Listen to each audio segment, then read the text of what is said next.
ಸಚಿವ ಸ್ಥಾನದ ಆಸೆ ಬಿಚ್ಚಿಟ್ಟಿದ್ದಾರೆ ಇಂಡಿ ಕಾಂಗ್ರೆಸ್ ಶಾಸಕ. ಯಾರಿಗೆ ಮಾತು ಕೊಟ್ಟಿದ್ರು ಅವರನ್ನ ಮರಿಬಾರದು. ವಿಜಯಪುರದಲ್ಲಿ ಯಶವಂತರಾಯಗೌಡ ಪಾಟೀಲ್ ಹೇಳಿಕೆ ಕೊಟ್ಟಿರೋದು. ಸಿಎಂ ಕೊಟ್ಟ ಮಾತು ನೆನಪಿನಲ್ಲಿ ಇಟ್ಕೊಳ್ಳಿ, ಸೈಲೆಂಟ್ ಆಗಿಯೇ ಎಚ್ಚರಿಸಿದ್ದಾರೆ ಶಾಸಕ ಯಶವಂತರಾಯಗೌಡ. ಅಸಮಾಧಾನ ಹೊರಹಾಕಿದ್ದಾರೆ ಶಾಸಕ ಯಶವಂತರಾಯಗೌಡ.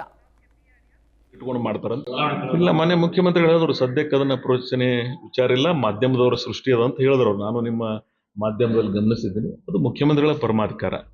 ಸಚಿವ ಸಂಪುಟ ರಚನೆ ಮಾಡೋದಾಗಲಿ ಪುನರ್ರಚನೆ ಮಾಡೋದಾಗಲಿ ಅವರು ಅದನ್ನ ಕ್ರಮ ವಹಿಸ್ತಾರೆ.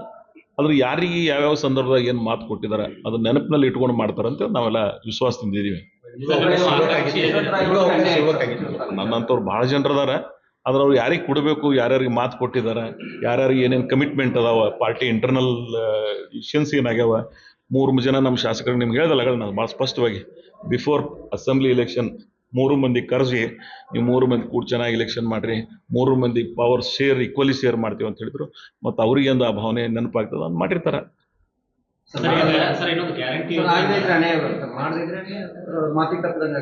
ಮಾತಿಗೆ ಏನು ತಪ್ಪದಂಗೆ ಆಗಲ್ಲ, ನಾವು ಸಹಿಸ್ಕೋತೀವಲ್ಲ.